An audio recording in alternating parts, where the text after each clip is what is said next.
എല്ലാ സഹോദരങ്ങൾക്കും നമ്മുടെ യൂട്യൂബ് ചാനലിലേക്ക് സ്വാഗതം. അപ്പോൾ നമ്മളിന്ന് നമ്മുടെ മിന്നു മുനീറിനെ പറ്റി പറയാനാണ് വന്നിരിക്കുന്നത്. പുള്ളിക്കാരത്തി ഗുരുതരമായ ആരോപണങ്ങളുമായിട്ട് വന്നിരിക്കുകയാണ്. ഇപ്പോൾ എല്ലാവരെക്കുറിച്ചുള്ള പിടി ഏകദേശം വിട്ടിട്ട് നേരെ നമ്മുടെ ഷാജൻ സ്കറിയെക്കുറിച്ചാണ് പറഞ്ഞിരിക്കുന്നത്. നമ്മുടെ മറുനാടൻ മലയാളി എന്ന് പറയുന്നത് ആ ഒരു ചാനലിൻ്റെ ആളായിട്ടുള്ള നമ്മുടെ ഷാജൻ സ്കറിയെക്കുറിച്ചാണ് അവർ പറയുന്നത്. ഒന്ന് കേൾക്കാം. അതൊരു ചാനലാ. കേസ് അവനല്ല വേണ്ടേ? എനിക്കൊന്നുമില്ല. അയ്യേ, അതൊരു ചാനലാ. കേസ് അവനല്ല വേണ്ടേ? എനിക്കൊന്നുമില്ല. വല്ല കാശും ചാനൽ നോട്ടപ്പോൾ ഞാൻ കൊടുക്കുന്നു. മാതൃഭൂമിയോ, ന്യൂസ് 18, ഏഷ്യാനെറ്റ്, കേരള വാർത്ത, മലയാള വാർത്ത ഇപ്പോൾ പറ. അതൊക്കെയാണ് അതിനൊക്കെയാണ് ചാനൽ എന്ന് പറയുന്നത്. ഇവരൊക്കെ പോയി മലയാളം മറന്നാടി അടിയും കൊണ്ട് ചാകാറായി. എന്താ ചെയ്യുക? നമ്മുടെ മിന്നു മുനീർ പറയുന്നതെന്ന് വെച്ചാൽ നമ്മുടെ മറുനാടൻ മലയാളി പോലുള്ള ചാനലൊക്കെ ഒരു ചാനലാണോ എന്നാണ് അവർ ചോദിച്ചിരിക്കുന്നത്. അവർ പറയുന്നത് നമ്മുടെ ഏഷ്യാനെറ്റ് ചാനൽ, മറ്റുള്ള ന്യൂസ് ചാനലുണ്ടല്ലോ, മാതൃഭൂമി, മലയാള മനോരമ, അതൊക്കെയാണ് ന്യൂസ് ചാനലെന്നും ബാക്കിയുള്ളതൊക്കെ എന്ന് വെച്ചാൽ വെറും ചീളി കേസെന്നാണ് പുള്ളിക്കാരത്തി പറഞ്ഞിരിക്കുന്നത്. പിന്നെ നമ്മുടെ ഷാജൻ സ്കറിയ ആരുടെയൊക്കെ കയ്യിൽ നിന്നോ പൈസയൊക്കെ മേടിച്ചിട്ടാണ് പുള്ളിക്കാരത്തേക്കെതിരെയായിട്ട് വീഡിയോ ചെയ്തത് എന്നൊക്കെയാണ് പറയുന്നത്. അത് പറയാൻ കാരണം എന്താണെന്ന് വെച്ചാൽ നമ്മുടെ കറിയാച്ചയൻ ഒരു വീഡിയോ ചെയ്തിട്ടുണ്ടായിരുന്നു. അതിനകത്ത് പുള്ളിക്കാരൻ പറഞ്ഞിട്ടുള്ള ഒരു കാര്യമെന്ന് വെച്ചാൽ, അദ്ദേഹം പറഞ്ഞതെന്ന് വെച്ചാൽ ഈ മീനു മുനീർ എന്ന് പറയുന്ന ഈ ഒരു സ്ത്രീ ആകെ അഭിനയിച്ചത് 2 ചിത്രത്തിലാങ്ങണ്ടെയാണ്. അദ്ദേഹം പറഞ്ഞത് ഇപ്രകാരമാണ്: 2 ചിത്രത്തിലാങ്ങണ്ടെയാണ് ആകെ ഇവർ അഭിനയിച്ചിട്ടുണ്ടായിരുന്നത്. എന്നാൽ അവരെ പീഡിപ്പിച്ചു എന്ന് പറഞ്ഞ് പരാതിപ്പെട്ടതാണെങ്കിലോ മലയാള സിനിമയിലുള്ള ഒട്ടുമിക്ക പേരുടെയും പേരുകളാണ് ഇവർ പറയുന്നത് എന്നൊക്കെ പറഞ്ഞിട്ട് പുള്ളിക്കാരൻ ഒരു വീഡിയോ ചെയ്തിട്ടുണ്ടായിരുന്നു. അതാണ് നമ്മുടെ മീനുവിനെ പ്രകോപിപ്പിച്ചതും ഇത്തരത്തിലുള്ള ഒരു ചാനലിൽ വന്നിരുന്നിട്ട് പുള്ളിക്കാരത്തി ഇങ്ങനെ ഒരു ഇൻ്റർവ്യൂ കൊടുത്തതും. ശരിക്കും പറയുകയാണെങ്കിൽ നമ്മുടെ മീനു പറയുന്നത് നമ്മുടെ അത്രയും വലിയ പത്രങ്ങൾ മാത്രമേ, അത്രയും വലിയ ന്യൂസ് ചാനലുകൾ മാത്രമേ ചാനലുകളായിട്ടുള്ളൂ എങ്കിൽ ഞാനൊരു കാര്യം ചോദിച്ചോട്ടെ, നമ്മളെപ്പോലുള്ള യൂട്യൂബറൊക്കെ നമ്മുടെ മീനു മുനീറിനെ ഒന്നുമല്ല. അത് ശരിയാണ്, ഞാനൊക്കെ ഒന്നുമല്ല, അത് വേറൊരു സത്യം. എന്നാൽ എനിക്ക് പറയാനുള്ളതെന്ന് വെച്ചാൽ, അങ്ങനെയാണെങ്കിൽ ഈ നമ്മുടെ അത്രയും അറിയപ്പെടുന്ന വലിയൊരു യൂട്യൂബ് ചാനലിൽ ഇരുന്നല്ലല്ലോ നമ്മുടെ മീനു മുനീർ എപ്പോഴും ഇൻ്റർവ്യൂ കൊടുക്കാറ്. ഇപ്പോൾ ഇൻ്റർവ്യൂ കൊടുത്തിരിക്കുന്ന ചാനലും അത്രയും ഭയങ്കരമായിട്ടുള്ള ചാനലൊന്നുമല്ല, എന്നാലും അത്യാവശ്യം റീച്ചൊക്കെയുള്ള ചാനലുകളൊക്കെ തന്നെ. അപ്പോൾ എന്താണ് നമ്മുടെ മീനു മുനീർ ഇങ്ങനെ എപ്പോഴും പറഞ്ഞുകൊണ്ടിരിക്കുന്നതെന്ന് അറിയില്ല. എന്തായാലും സത്യം പറഞ്ഞാലുണ്ടല്ലോ, ഒരു സ്ത്രീ എന്നുള്ള നിലയിൽ എനിക്ക് മീനു മുനീറിൻ്റെ കാര്യത്തിൽ നല്ല സങ്കടമുണ്ട്. കാരണം ഒരു സ്ത്രീക്ക് വേണമെങ്കിൽ പട്ടിണി സഹിക്കാം, അതുപോലെ മറ്റുള്ള എല്ലാ കഷ്ടപ്പാടുകളും, ഇനി എത്ര ശാരീരിക വൈയായികകളും വേദനകളും ഒക്കെ ഉണ്ടെങ്കിലും സഹിക്കാം. പക്ഷേ മാനഹാനി അതൊരിക്കലും ഒരു സ്ത്രീക്ക് സഹിക്കാൻ പറ്റുന്നൊരു കാര്യമേ അല്ല.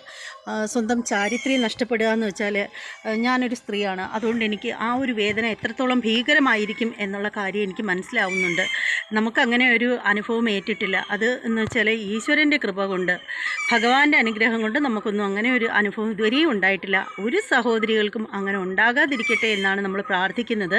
അങ്ങനെ പ്രാർത്ഥിക്കുമ്പോഴും മീനു മുനീറിൻ്റെ അവസ്ഥയെക്കുറിച്ച് ഓർക്കുമ്പോൾ വളരെ വേദന തോന്നുന്നു. കാരണം നമ്മുടെ സിനിമയിൽ ഒരാളൊന്നും അല്ലല്ലോ പുള്ളിക്കാരത്തിയോട് അങ്ങനെ പെരുമാറിയത്. ഒരുപാട് പേര്, അതും എന്താണ് പറയുന്നത്, ഈ സിനിമാ നടന്മാരൊക്കെ എത്ര പേരുടെ പേരാണ് പുള്ളിക്കാരത്തി പറഞ്ഞിരിക്കുന്നത്. ഇത്രയും ആളുകൾക്ക് ഈ പാവത്തിനോട് എന്താണ് ഇങ്ങനെ ചെയ്തതിൻ്റെ ഉദ്ദേശമെന്ന് വെച്ചാൽ മനസ്സിലാവുന്നില്ല. കഷ്ടം. ഒരു സ്ത്രീയെ ഇത്രയും പേര് എങ്ങനെ ഈ പാവപ്പെട്ട മീനു മുനീർ ഇത്രയും മാനസികമായിട്ടുള്ള വേദനയൊക്കെ സഹിക്കുന്നു എന്ന് ഓർക്കുമ്പോൾ എനിക്ക് സഹിക്കാൻ പറ്റുന്നില്ല. അത് ഞാനൊരു സ്ത്രീ ആയതുകൊണ്ടായിരിക്കും സഹിക്കാൻ പറ്റാത്തത്. പിന്നെ പറയാനുള്ള ഒരു കാര്യമെന്ന് വെച്ചാൽ, പലരും പാവം നമ്മുടെ മീനു മുനീറിനെ അധിക്ഷേപിച്ച് വീഡിയോ ചെയ്തിരിക്കുന്നതൊക്കെ കണ്ടിട്ടുണ്ടായിരുന്നു. പലരും പറയുന്നതെന്ന് വെച്ചാൽ, ഇതുപോലെയൊക്കെ പീഡനം അനുഭവിച്ച ഒരു വ്യക്തിക്ക് എങ്ങനെ ചിരിച്ച് കളിച്ചൊക്കെ ഇങ്ങനെ വീഡിയോ ഒക്കെ ചെയ്യാൻ പറ്റും, വീഡിയോയ്ക്ക് മുന്നിലൊക്കെ ഇരുന്ന് മറുപടി കൊടുക്കാൻ പറ്റും, ചാനലുകളുടെ മുന്നിലൊക്കെ ഇത്രയും ഫ്രീ ആയിട്ട് ചിരിച്ച് കളിച്ചൊക്കെ എങ്ങനെ മറുപടി പറയാൻ പറ്റും എന്നൊക്കെയാണ്. സത്യം പറഞ്ഞാൽ നിങ്ങൾ മനസ്സിലാക്കേണ്ട ഒരു കാര്യമുണ്ട് കേട്ടോ. അവരൊരു അതിജീവിതയാണോ? അവർ കരഞ്ഞുകൊണ്ടിരിക്കാത്തതാണോ നിങ്ങൾക്ക് പ്രശ്നം? അവർ കരയാത്തതാണോ നിങ്ങൾക്ക് പ്രശ്നം? അവർ വേദന കടിച്ച് പിടിച്ചാൽ മറുപടി പറയുന്നത് ഓരോ സമയത്തും. പക്ഷേ മറ്റുള്ളവരുടെ മുന്നിൽ കരഞ്ഞു കാണിക്കില്ല. പാവം ഹൃദയം കൊണ്ട് ഒരുപാട് തേങ്ങുന്നുണ്ട്. എന്നാലും ആ വേദന നെഞ്ചിൽ ഒളിപ്പിച്ചിട്ട് പുറമേ ചിരി ചുണ്ടിൽ. ചില ആളുകൾ അങ്ങനെയാണ്. അവർക്ക് എത്ര മനപ്രയാസം ഉണ്ടെങ്കിലും അവർ അതൊന്നും പുറമേ കാണിക്കത്തില്ല. പുറമേ ഒരു ചെറിയ പുഞ്ചിരിയോടുകൂടി അവർ ഉള്ളിൽ ശരിക്കും അവർ മറ്റുള്ളവരുടെ മുമ്പിൽ ചിരിച്ചൊക്കെ കാണിക്കുന്ന സമയത്തും ചിരിച്ച് സംസാരിക്കുമ്പോഴും അവർ മനസ്സിൽ നീറുകയാണ് ഗായ്സ്. അവർ വേദന കടിച്ചമർത്തുകയാണ്. നിങ്ങൾ ഇനിയെങ്കിലും ഒന്ന് മനസ്സിലാക്കൂ. നമ്മുടെ മീനു മുനീറും മനപ്രയാസം കൊണ്ട് നെഞ്ച് പൊട്ടുകയാണ്. പക്ഷെ അവരതൊന്നും പുറമേ കാണിക്കുന്നില്ല. ഓ പാവമല്ലേ. ആ ബാലചന്ദ്ര മേനോനെ പറ്റി തന്നെ അവർ പറഞ്ഞത് കണ്ടില്ലേ? 3 സ്ത്രീകളുമായിട്ട്. ശോ, പറയാൻ പോലും പറ്റുന്നില്ല കേട്ടോ. എനിക്കത് ചിന്തിക്കാനേ പറ്റുന്നില്ല. പാവം ബാലേന്ദ്ര മേനോൻ ചെയ്തത് ഒട്ടും ശരിയായ കാര്യമല്ല. 1 വട്ടം വിളിച്ചു, 2 വട്ടം വിളിച്ചു, 3 വട്ടം വിളിച്ചു. ഒരു കുഞ്ഞു കുരുന്നിൻ്റെ മനസ്സായിരുന്നു പാവം നമ്മുടെ മീനുവിന്. അതുകൊണ്ടല്ലേ ഓരോ തവണയും വിളിക്കുമ്പോൾ നിഷ്കളങ്കയായ നമ്മുടെ മീനു ഒന്നും എട്ടും പൊട്ടും തിരിയാത്തത് കൊണ്ട് പോയി എന്താണെന്ന് തിരക്കാൻ വേണ്ടിയിട്ട് ചെല്ലുന്നതാണ്. അപ്പോഴല്ലേ ഈ പുള്ളിക്കാരൻ്റെ സ്വഭാവം മനസ്സിലാവുന്നത്. പാവം തന്നെ നമ്മുടെ മീനുവിനെ കുറിച്ച് ഇങ്ങനെ അധിക്ഷേപം പറയുന്നവരടുത്തൊക്കെ എനിക്ക് പറയാനുള്ളത് ഒന്നേ ഉള്ളൂ. നിങ്ങൾക്ക് കണ്ണിൽ ചോര വേണോടോ, കണ്ണിൽ ചോര. തിമിരം ബാധിക്കരുത്, കണ്ണിനകത്ത് ചോര വേണം. ഈ പാവത്തിൻ്റെ മനസ്സ് മനസ്സിലാക്കണം കേട്ടോ. അത് മാത്രമല്ല, പുള്ളിക്കാരത്തി ഇപ്പോൾ പറയുന്നത് എന്താണെന്നറിയാമോ? കേരളം നിന്ന് കത്തുന്നാ പറഞ്ഞിരിക്കുന്നത്. എന്തിനായിരിക്കും മീനു കേരളം നിന്ന് കത്തുന്നത്? നമ്മുടെ സൂപ്പർ സ്റ്റാറൊക്കെ നമ്മുടെ എന്തൊക്കെയോ ചുറ്റിപ്പറ്റി പറയുന്നുണ്ടല്ലോ നമ്മുടെ മീനു. നമ്മുടെ സൂപ്പർ സ്റ്റാറുകളെ പറ്റിയൊക്കെ നമ്മുടെ മീനു പറയുന്നത് എന്താണെന്ന് നമുക്കൊന്ന് കേട്ടിട്ട് വരാം. കൂട്ടിയിട്ട് പീഡിപ്പിച്ച ദേശീയ അവാർഡ് നേടിയ നടൻ സൂപ്പർ സ്റ്റാർ എന്നൊക്കെ പറയുമ്പോൾ അത് മോഹൻലാൽ ആണോ എന്ന് സംശയിക്കുന്ന പലരും ഉണ്ട്. ഗ്രഹങ്ങളൊക്കെ ഉടഞ്ഞു വീഴുമല്ലോ മീനു. എല്ലാം വീഴും, എല്ലാം കുലുങ്ങും. കേരളം ഒന്ന് ഇല്ല, മമ്മൂട്ടി അങ്ങനെ ഒന്നും ഉള്ള ആളല്ലെന്ന് പൊതുവെ ഒരു ധാരണയുണ്ട്. അതിന് വിരുദ്ധമായ അഭിപ്രായങ്ങൾ, പരാതികളൊക്കെ മിനു കേട്ടിട്ടുണ്ടോ? ദേശീയ അവാർഡ് നേടിയ നടൻ സൂപ്പർ സ്റ്റാർ എന്നൊക്കെ പറയുമ്പോൾ അത് മോഹൻലാൽ ആണോ എന്ന് സംശയിക്കുന്ന പലരും ഉണ്ട്. ഗ്രഹങ്ങളൊക്കെ ഉടഞ്ഞു വീഴുമല്ലോ മിനു. എല്ലാം വീഴും, എല്ലാം കുലുങ്ങും. കേരളം ഒന്ന് കുലുങ്ങും.